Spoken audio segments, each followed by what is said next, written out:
النفس إن لم تظفري لا تجزعي وإلى مواد. تو میں بات عرض کر رہا تھا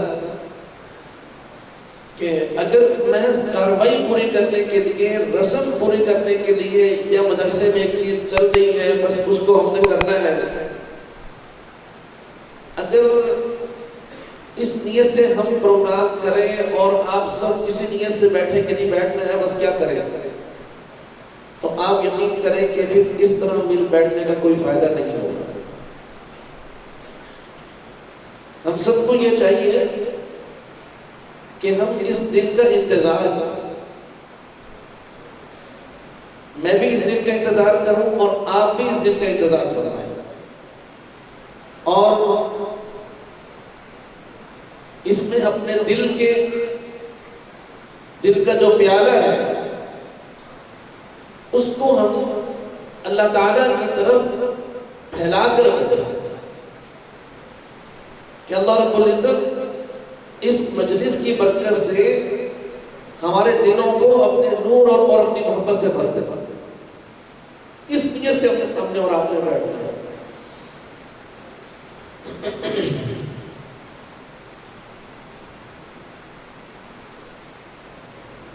اللہ تعالیٰ ہم سب کے قلوب کو سیدھا فرمائے.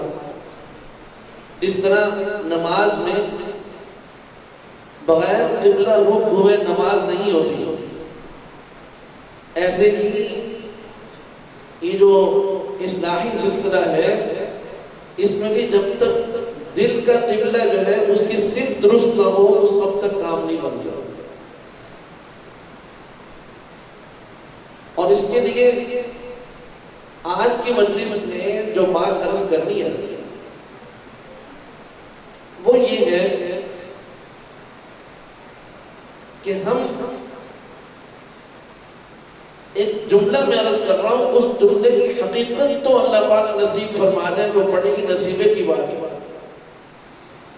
لیکن ایک جملہ عرض کر رہا ہوں اس کو آپ سن بھی لیجئے اور زبان سے کہہ بھی لیجئے،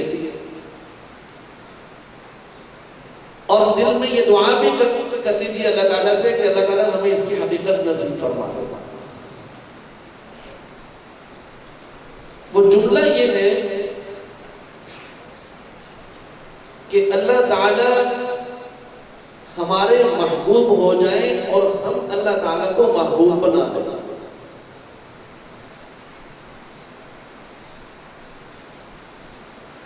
میں نے عرض کیا کہ اللہ تعالیٰ ہمارے محبوب ہو جائیں اور ہم اللہ تعالیٰ کو اپنا محبوب بنا لیں. نتیجہ تو ایک ہی بات ہے کہ ہم محب ہو جائیں اور وہ محبوب ہو جائیں. یہ الفاظ کی بات ہے، اگر اس کی حقیقت نصیب ہو جائے تو یہ بہت بڑی دولت ہے. اب اس کی حقیقت کیسے نصیب ہوگی، کب نصیب ہوگی؟ ظاہر ہے اس کے لیے جو پہلی بات ہے، اس کے لیے جو پہلی سیڑھی ہے اور اس کے لیے جو پہلا قدم اٹھانا ہے، وہ پہلی سیڑھی جس پر پہلا قدم رکھنا ہے وہ یہ ہے کہ ہمیں اس بات کی فکر اور اس چیز کا شوق نصیب ہو. بات کو سمجھ رہے؟ میں دوبارہ دہراتا ہوں اس لیے کہ ہماری ساری بات اسی کے ارد گرد گھومنی ہے کہ اللہ تعالیٰ ہمارے محبوب ہو جائیں. بولے بھائی، اللہ تعالیٰ ہمارے محبوب ہو جائیں اور ہم اللہ تعالیٰ کو اپنا محبوب بنا لیں. اس کی حقیقت تو اللہ پاک جب نصیب فرمائیں گے وہ تو بڑی سعادت کی بات ہے، لیکن پہلی بات یہ ہے کہ ہمیں اس طرف جو سفر ہے فی الحال اس سفر کا آغاز کرنا ہے اور پہلی سیڑھی پر ہم نے پہلا قدم رکھنا ہے. اور وہ پہلی سیڑھی پر پہلا قدم یہ ہے کہ ہمیں اس چیز کا شوق ہو جائے اور ہمیں اس بات کی فکر کر جائے. دیکھو بھائی، جس آدمی کو یہ فکر نصیب ہو جائے، یہ شوق نصیب ہو جائے کہ اللہ تعالیٰ میرے محبوب بن جائے،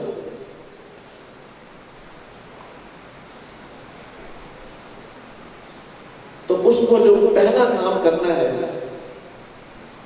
اس فکر کے ساتھ،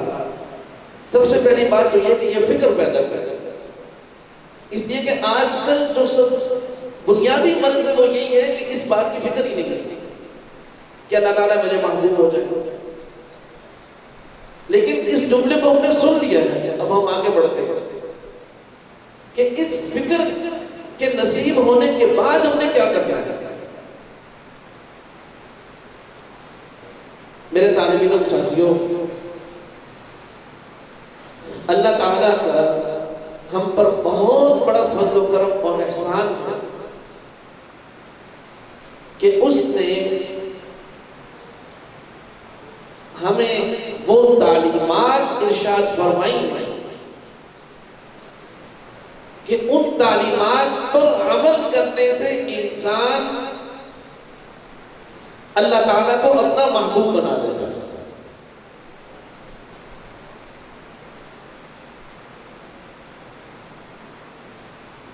اللہ تعالیٰ اسی کے محبوب بنتے ہیں کہ جس کو اللہ تعالیٰ کے سوا کوئی اور اس کا مقصود اور مطلوب نہ ہو. اللہ تعالیٰ اسی کے محبوب بنتے ہیں، اور اگر اس کی نگاہوں میں، اس کے دل دماغ میں اللہ تعالیٰ کے علاوہ بھی محبتیں جو ہیں وہ موجود ہیں اور وہ ان کی طرف بڑھ رہا ہے اور ان کی فکر کر رہا ہے اور ان کا ذوق اور شوق رکھنے والا ہے، تو آپ یقین کیجئے کہ اللہ رب العزت اس شخص کو بھی اپنی محبت عطا نہیں فرماتا.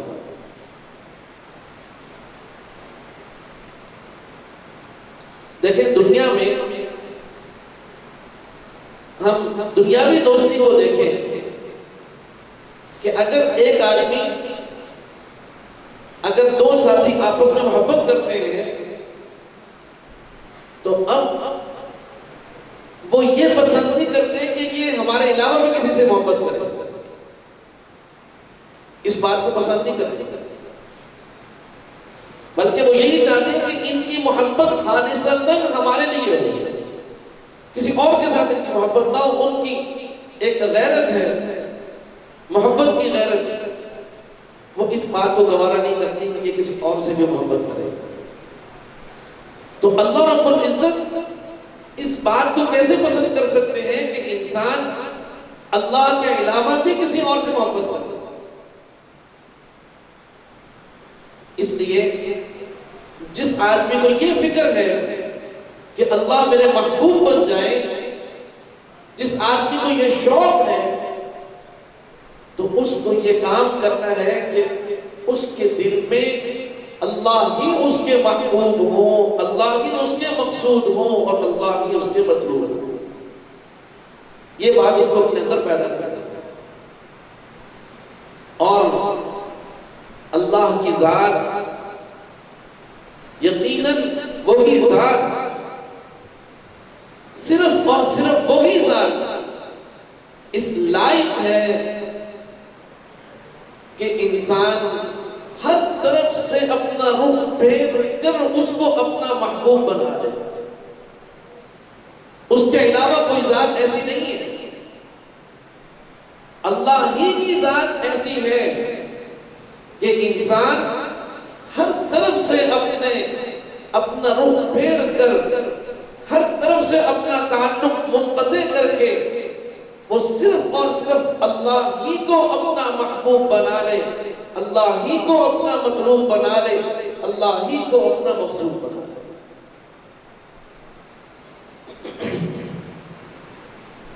کیوں بھائی؟ اس لیے کہ اللہ وہ ذات ہے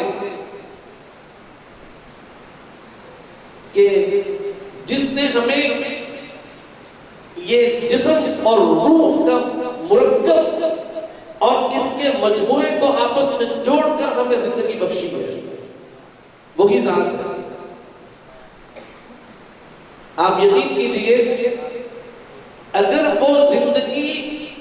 کے ختم کرنے کا فیصلہ کر لے تو اس دنیا کے تمام ڈاکٹر، تمام معالج، تمام ہسپتال مل کر اپنی تمام کوششوں کے باوجود اس شخص کی زندگی کو جس کے لیے اللہ نے فیصلہ فرما لیا کہ اب اس کی زندگی کے خاتمے کا وقت آ گیا، وہ اس کی زندگی کے ایک لمحے کو بھی آگے بڑھانے پر قدرت نہیں رکھتے۔ تو اللہ کی وہ ذات ہے کہ جس نے ہمیں زندگی بخشی اور ایک عجیب خوبصورت زندگی بخشی ہے کہ انسان کے علاوہ جتنی بھی مخلوقات ہیں ان کو زندگی بخشی گئی ہے، لیکن ان کی زندگی میں ایسی ہزاروں نعمتیں ہیں جو نہیں ہیں، اور انسان کی زندگی ایسی ہے کہ جس میں ہر طرح کی نعمتیں موجود ہیں۔ سبحان اللہ۔ لیکن عجیب معاملہ ہے کہ جو دیگر مخلوقات ہیں وہ اللہ تعالیٰ کی نافرمانی نہیں کرتی۔ تمام چرند پرند جو پائے وہ اللہ تعالیٰ کی نافرمانی نہیں کرتے، وہ اللہ تعالیٰ کے شکر بجا لاتے ہیں، اللہ تعالیٰ کی تسبیح و تحمید کرتے رہتے ہیں۔ لیکن انسان کہ اس کو دیگر مخلوقات سے بڑھ کر اللہ تعالیٰ کی طرف سے نعمتیں ملی ہیں، لیکن اس کے باوجود آپ دیکھ لیں کہ آج بھی اور پہلے بھی اور آئندہ بھی انسان کا جو اللہ تعالیٰ سے معاملہ رہا ہے وہ یہی ہے کہ یہ انسان ہی اللہ سے بغاوت کرتا ہے۔ جس عقل کی بنیاد پر اس انسان کو اللہ تعالیٰ کے اور قریب ہونا چاہیے تھا، یہ انسان اسی عقل کے استعمال سے، اسی عقل کو بنیاد بنا کر یہ انسان گمراہی کا شکار ہوتا ہے اور اللہ تعالیٰ سے دوری کا شکار ہوتا ہے۔ اللہ تعالیٰ کی ذات ایسی ہے کہ اس نے ہمیں صرف وجود ہی نہیں بخشا، بلکہ اس نے وجود بخش کر ہمارے اس وجود کو اتنا خوبصورت مزین کیا ہے۔ ایک ہے اس وجود کا ظاہر کیسا بنا ہے، وہ بھی نہایت خوبصورت ہے کہ اللہ تعالیٰ نے دیگر مخلوقات سے ہٹ کر انسان کو حسین و جمیل بنایا اور احسن تقویم بنایا۔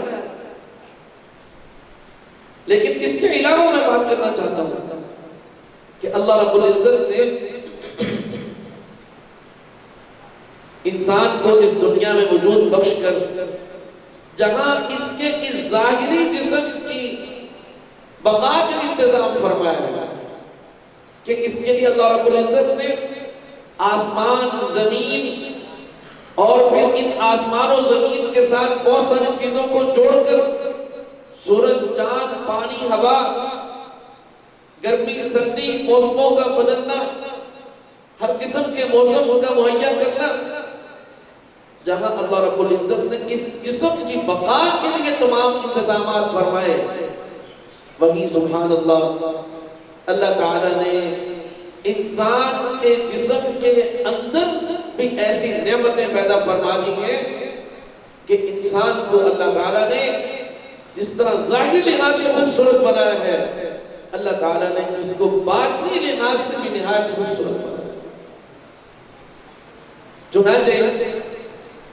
قرآن کریم کے اندر اللہ رب العزت نے اس بات کو نہایت خوبصورتی سے بیان فرمایا ہے،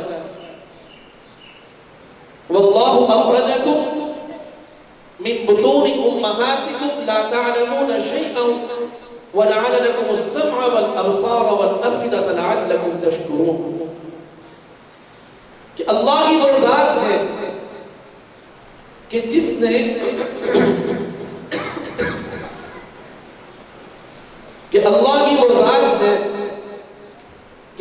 نے تمہیں تمہاری ماں کے پیٹ سے اس طرح پیدا فرمایا، لا تعلمون شیئا۔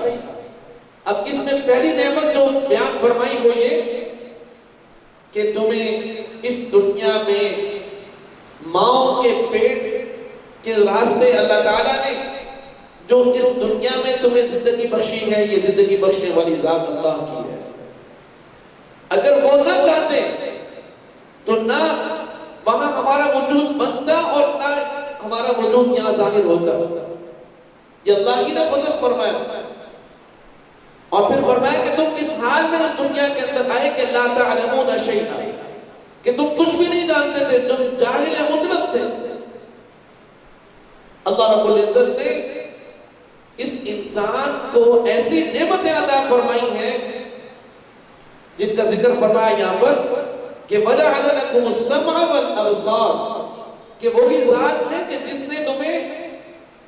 قوت سماعت عطا فرمائی، وہی ذات ہے کہ جس نے تمہیں قوت بینائی عطا فرمائی، وہی ذات ہے جس نے تمہیں سننے کی بھی طاقت بخشی اور جس نے تمہیں دیکھنے کی بھی طاقت بخشی، اور آگے فرمایا وَالْأَفْئِدَةَ، وہی ذات ہے جس نے تمہیں دل بخشا لَعَلَّكُمْ تَشْكُرُونَ، تاکہ تم اس کا شکر ادا کرو۔ میرے ساتھیوں، اب تک جو میں نے بات کی ہے اس کا خلاصہ سنو، وہ یہ ہے، توجہ ہے سب کی وجہ، وہ بات یہ عرض کرنا چاہتا ہوں میں کہ دیکھو اللہ نے ہمیں وجود بخشا، لیکن ہمارے ظاہر کو بھی خوبصورت بنایا اور ہمارے باطن کو بھی خوبصورت بنایا۔ اگر اللہ دیگر مخلوقات کی طرح ہمیں چھوڑ دیتے، جس طرح ایک گائے ہے، ایک بکری ہے، بھینس ہے، بلی ہے، اللہ ہمیں اسی طرح چھوڑ دیتے، آپ یقین کیجئے نہ انسان کے پاس علم و عمل کی دولت ہوتی، نہ انسان کے پاس اللہ تعالیٰ کی معرفت، اللہ کی محبت اور اللہ کے ساتھ بصیرت افروز تعلق، یہ کوئی دولت بھی اس کے پاس نہیں ہوتی۔ یہ اللہ ہے جس نے ہم انسانوں کو ماں کی کوکھ سے اس دھرتی کے اوپر پیدا کیا اور اس حال میں پیدا کیا کہ ہمارے ظاہر کو بھی خوبصورت بنا دیا اور ہمارے باطن کو بھی خوبصورت بنا دیا۔ ہمیں زندگی بخشنے والا اللہ، بولے بھائی ہم اللہ اللہ کرنے کے لیے بیٹھے نا، تو آپ ذرا بولیں گے ساتھ، ہمیں زندگی بخشنے والے اللہ، اور ہمیں انسان بنانے والے اللہ، اور انسان بنا کر ہمیں اس نے جاہل نہیں رکھا، اس نے ہمیں اپنا علم عطا فرمایا، علم عطا فرمانے والے اللہ چاہتے تو ہمیں بے آسرا چھوڑ دیتے، کوئی علم ہمارے پاس نہ ہوتا، لیکن سبحان اللہ تعالیٰ نے جہاں ہمارے وجود کے لیے ہمارے محترم والدین کو ذریعہ بنایا کہ ان کے ذریعے اللہ نے ہمیں یہ وجود بخشا، اور پھر اس وجود کے اندر طرح طرح کی نعمتیں اللہ پاک نے عطا فرمائی، وہی اللہ رب العزت نے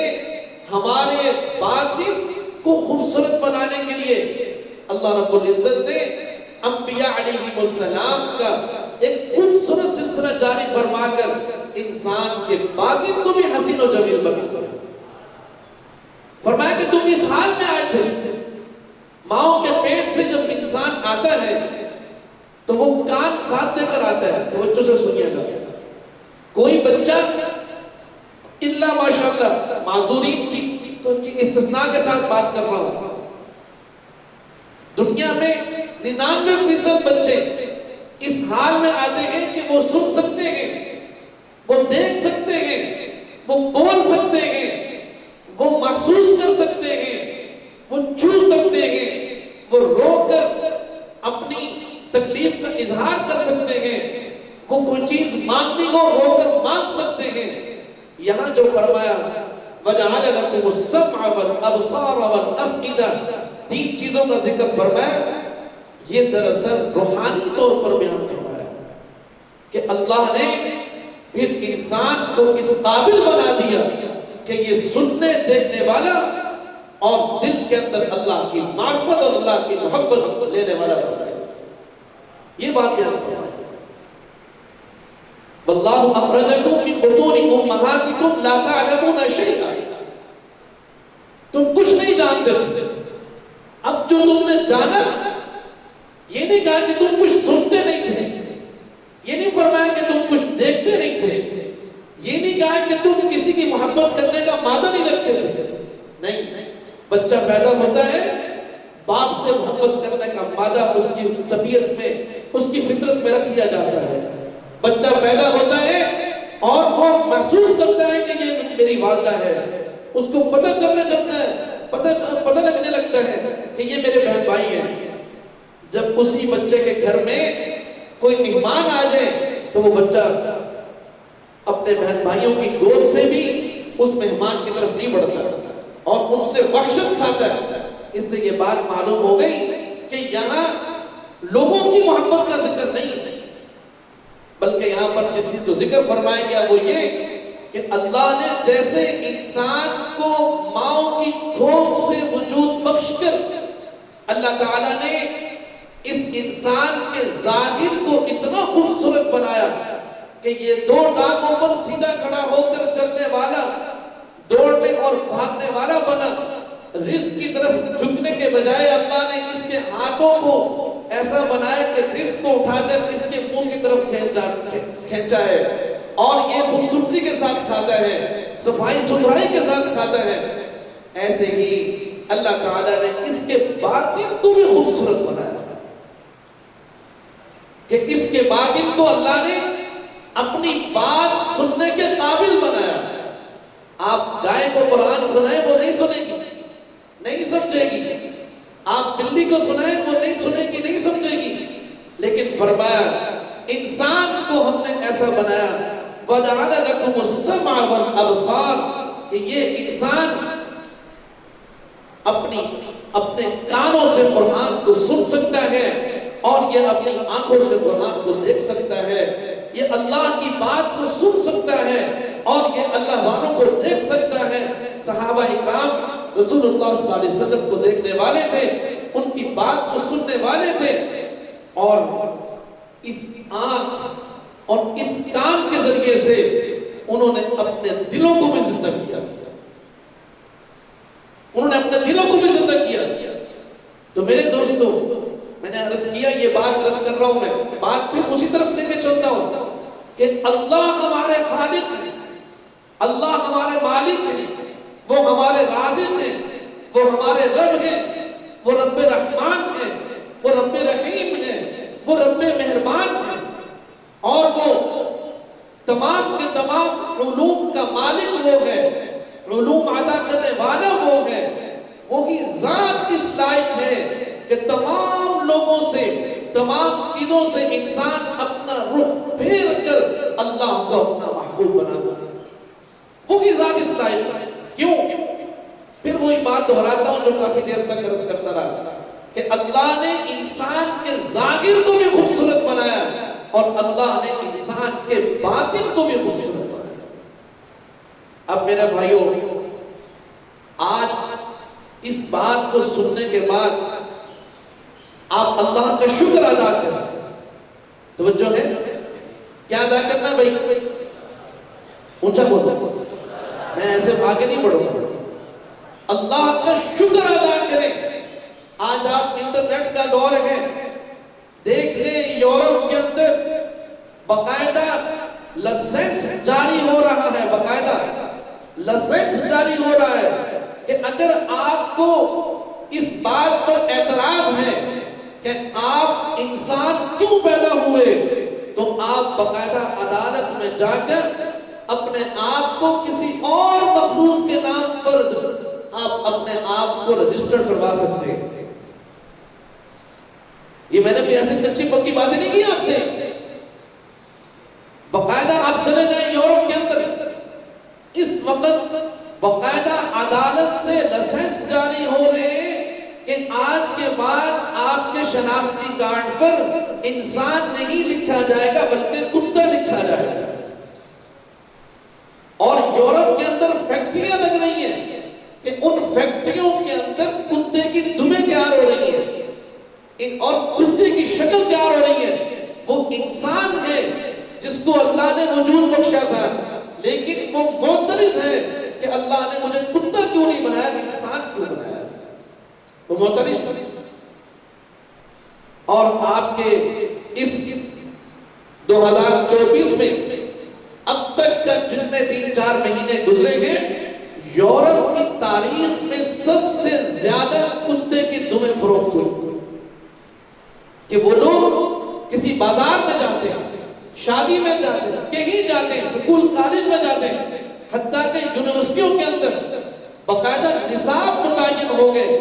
کہ اگر آپ کتا بن کر رہنا چاہتے ہیں، آپ بلی بن کر رہنا چاہتے ہیں، آپ کوئی اور جانور بن کر رہنا چاہتے ہیں، تو ہم آپ کو سکھائیں گے کہ آپ بطور کتا زندگی کیسے گزاریں،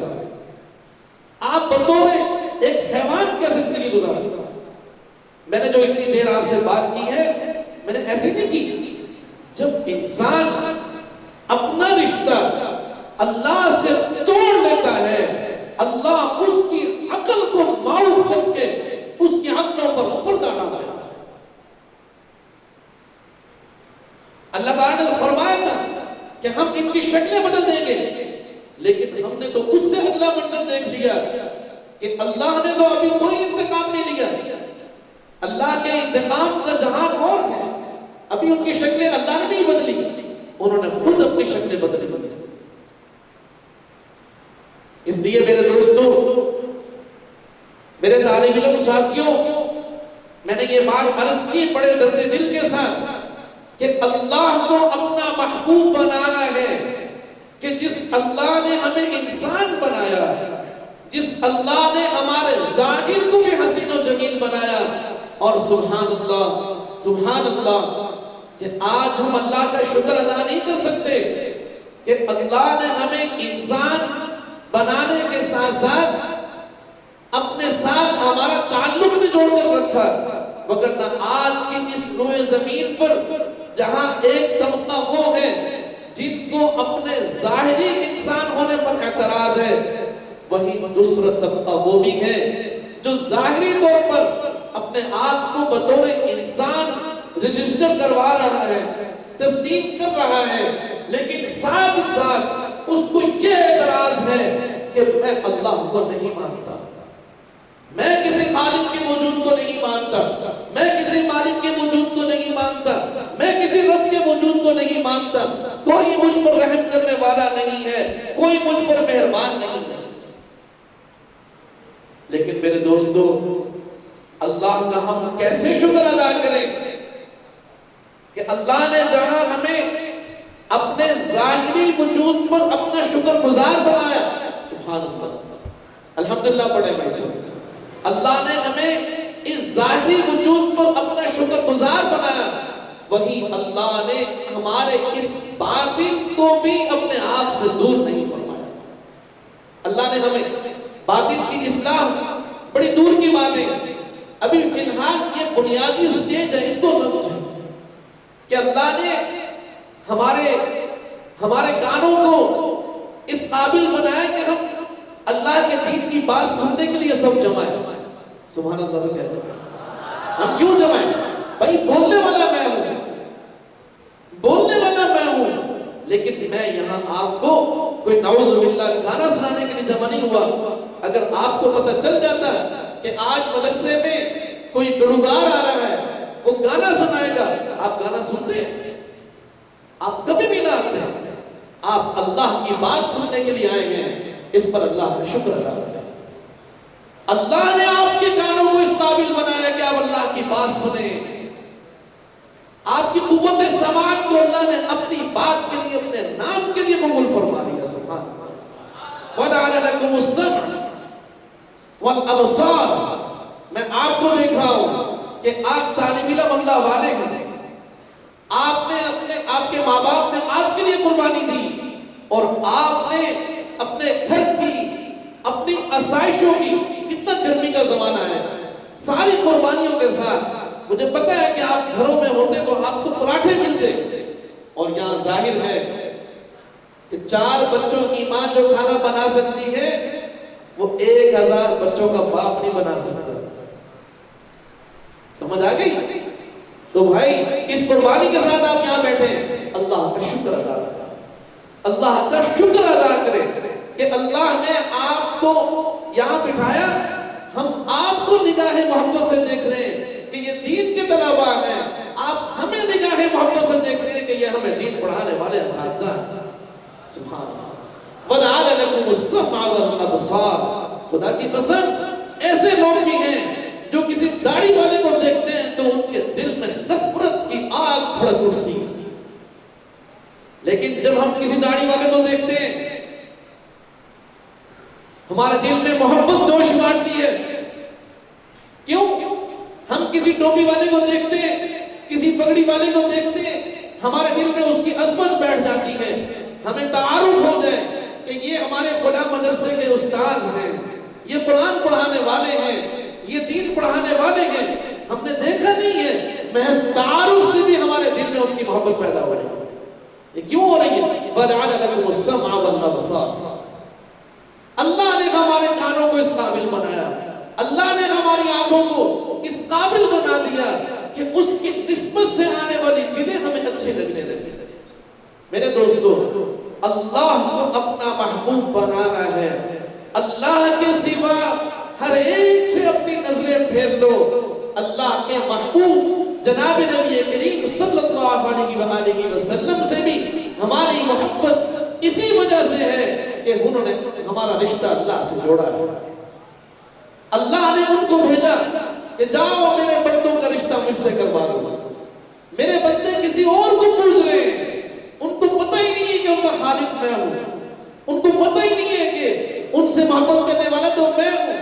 یہ کسی نے ان کو دھوکہ دیا ہے کہ وہ کسی اور کے چاہنے والے بن رہے ہیں۔ جاؤ جا کر بتاؤ میرے بندوں کو کہ آسمان تمہارے لیے میں نے پیدا کیا ہے، زمین تمہارے لیے میں نے بنائی ہے، یہ شجر و حجر، یہ بحر و بر، یہ رزق اور یہ ماں باپ، یہ سارا کچھ جو تمہیں اپنے وجود کے اندر نظر آ رہا ہے، جو تمہیں اپنے وجود سے باہر نظر آ رہا ہے، یہ سب میں نے پیدا کیا ہے، میرے علاوہ کوئی ان کو پیدا نہیں کر سکتا۔ اگر کوئی کر سکتا ہے، آج سائنسی دور ہے، آج سائنس کی عروج کا زمانہ ہے کہ آپ ایک بٹن بھی نہیں، اب تو ٹچ موبائل ہے، آپ اس کے جہاں کال کا آپشن ہوتا ہے وہاں پر آپ ہاتھ لگائیں، امریکہ میں بیٹھے ہوئے آدمی سے آپ کی بات ہو سکتی ہے، سوریا میں بیٹھے ہوئے آدمی سے آپ کی بات ہو سکتی ہے، درمیان میں کوئی تار نہیں ہے، ہمیں کچھ نظر نہیں آ رہا۔ اتنی زبردست ٹیکنالوجی کا اور سائنس کا دور ہے، لیکن اللہ نے یہ دعویٰ کیا ہے کہ کوئی ہے جو آسمان بنا سکے۔ چھوٹی موٹی بات اور آسمان تو دور کی بات ہے، اللہ نے قرآن کریم کے اندر تو یہاں تک فرما دیا کہ یہ سب مل کر ایک مکھی کا پر نہیں بنا سکتے، ایک مچھر کا پر نہیں بنا سکتے، لیکن ان کا ذکر میں اس لیے نہیں کر رہا کہ ان کا وجود چھوٹا ہے، میں بڑے وجود کی بات کر رہا ہوں جو مجھے اور آپ کو نظر آتا ہے کہ یہ اللہ نے بنایا ہوا ہے، یہ زمین اللہ نے بنائی ہوئی ہے۔ اللہ نے اللہ کے نبی صلی اللہ علیہ وسلم سے، انبیاء علیہ السلام سے جو ہماری محبت ہے وہ بھی اسی وجہ سے ہے کہ اللہ نے ان کو ہماری طرف بھیجا ہے۔ اگر کوئی جھوٹ موٹ آ کر کہہ دے، ادھر سنو توجہ سے، اگر آج کوئی جھوٹا کذاب ختم نبوت کا ممکن اگر وہ آ کر کہہ دے کہ مجھے اللہ نے بھیجا ہے تو کیا ہم اس سے محبت کریں گے؟ سب سے زیادہ ہماری نفرت کا وہی مستحق ہوگا۔ وجہ اس کی کیا ہے؟ ہم اس سے نفرت کر رہے ہیں کہ وہ اللہ کی طرف سے نہیں ہے، اور اللہ کے رسول صلی اللہ علیہ وسلم پر ہم اپنے ماں باپ کو قربان کر رہے ہیں، اپنی اولاد کو قربان کر رہے ہیں، اپنے مال کو قربان کر رہے ہیں۔ میرے بھائی، ہم یہ باتیں منہ سے کر رہے ہیں، لیکن ہمارے جناب رسول کریم صلی اللہ علیہ وسلم کے صحابہ اکرام نے عمل سے کر کے دکھلایا۔ انہوں نے ماں باپ کو قربان کر دیا، اولاد کو قربان کر دیا، مال کو قربان کر دیا، خود قربان ہو گئے۔ کیوں؟ کہ یہ واقعی اللہ کے سچے پیغمبر ہیں، واقعی اللہ کے سچے پیغمبر ہیں۔ جھوٹے کے جھوٹ کو مٹانے کے لیے صحابہ قربان ہو گئے کہ ہم نے یہ جو جھوٹ ہے اس کو کائنات میں نہیں پھیلنے دینا، سچ جو ہے محمد صلی اللہ علیہ وسلم کا سچ وہی کائنات میں پھیلے گا اور قیامت تک انشاءاللہ وہی پھیلے گا۔ تو میرے دوستو،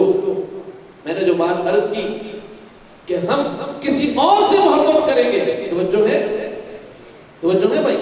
ہم اگر کسی اور سے محبت کریں گے تو وہ اللہ کی نسبت سے کریں گے یا اللہ کے حکم سے کریں گے؟ ہم اپنے شیخ سے محبت کریں گے اس لیے کہ وہ ہماری نسبت اللہ سے جوڑتا ہے اور اس کو اللہ کے دوستوں سے نسبت ہے۔ ہم اپنے اساتذہ سے محبت کریں گے اس لیے کہ وہ اللہ کی بات ہمیں بتاتے ہیں۔ ہم اپنے والدین سے محبت کریں گے اس لیے کہ اللہ کا حکم ہے۔ ہم مخلوق کی خدمت کریں گے، اللہ کا حکم ہے۔ لیکن مرکزی ذات اللہ کی ہے کہ اللہ ہی ہمارے محبوب ہیں، اللہ ہی ہمارے مطلوب ہیں اور اللہ ہی ہمارے مقصود ہیں۔ میرے دوستو، بات کو میں مکمل کرتا ہوں، پھر انشاءاللہ دوسری مجلس میں اس کو آگے بڑھاؤں گا کہ اللہ نے ہمارے ظاہر کو بھی وجود بخشا، جس سے مراد یہ جسم بھی ہے اور اس جسم کی تمام جو اللہ نے اس کے اندر حسن و جمال رکھا ہے، جو قوتیں رکھی ہیں، وہ بھی اس سے مراد ہیں، اور اللہ نے ہمارے باطن کو بھی نہایت حسین و جمیل بنایا۔ میرے طالب علم دوستو، مجھے بتاؤ کہ جو انسان یہ چاہتا ہو، توجہ ہے، جو انسان یہ چاہتا ہو کہ اللہ اس کے محبوب ہو جائے، اس کو چاہیے کہ وہ اپنے ظاہر باطن کو ایسا بنا کر رکھے کہ اللہ اس کو بطور محب کے قبول فرما لے۔ سبحان اللہ تعالیٰ اس کو بطور محب کے قبول فرما لے۔ دیکھو بھائی، اللہ کو کیسا محب چاہیے یہ اگلی مجلس میں عرض کروں گا، ابھی موقع نہیں ہے۔ اللہ کو کیسا محب چاہیے، یاد رہے گا جملہ، یاد رہے گا، اگلی مجلس میں انشاءاللہ عرض کروں گا کہ اللہ کو محبوب کیوں بنانا ہے، یہ آج کی مجلس کا خلاصہ ہے۔ اگلی مجلس میں یہ بات عرض کریں گے کہ اللہ کو کیسا محب چاہیے، سبحان اللہ، اللہ کو کیسا محب چاہیے۔ تو میرے دوستو، جس نے اللہ کو اپنا محبوب بنانا ہے وہ کبھی کوئی ایسا خیال بھی دل میں نہ لائے جس سے اللہ روٹھ جائے، وہ کبھی کوئی ایسی بات زبان پر نہ لائے جس سے اللہ روٹھ جائے، وہ کبھی کوئی ایسا کام اپنے وجود سے نہ کرے جس سے اللہ روٹھ جائے۔ میرے طالب علم ساتھیوں، میں بات مکمل کر رہا ہوں، آپ اپنے گاؤں دیہات سے آئے ہیں، میری بات توجہ سے سنیے گا اور مجھے میری بات کا جواب دیجیے گا، ہم آگے بڑھتے ہیں، بس بات کو ختم کرتے ہیں۔ آپ گاؤں سے آئے، دیہاتوں سے، پہاڑوں سے، کہاں سے، پورے ملک سے اس وقت ہمارے ساتھی ہمارے ساتھ بیٹھے ہیں۔ خدا کی قسم، آپ یہ نیت کر لیں کہ انشاءاللہ ہم نے اپنے ظاہر کو بھی ایسا بنانا ہے کہ اللہ ہمارے محبوب بن جائیں، ہم نے اپنے باطن کو بھی ایسا بنانا ہے کہ اللہ ہمارے محبوب بن جائیں، اور ہم نے کوئی ایسا کام نہیں کرنا، کوئی ایسی بات نہیں کرنی جس سے ہمارے اللہ ہم سے روٹھ جائے۔ یہ سبق یاد رہے گا بھائی؟ اب آپ نے بات کرتے ہوئے بھی سوچنا ہے، آپ اپنے ساتھیوں سے بات کر رہے ہیں، اس میں کوئی گالی نہ ہو، اس میں کوئی فحش بات نہ ہو، اس میں کسی کے لیے کوئی تکلیف دہ بات نہ ہو، کوئی اظہار ثانی والی بات نہ ہو۔ آپ نے اپنے ساتھیوں کے ساتھ ایسے رہنا ہے، آپ نے مدرسے میں چلنا ہے، آپ کا چلنا وہ اللہ کی رضا کے لیے ہو، اللہ کی محبت کے لیے ہو۔ سچی بات یہ ہے،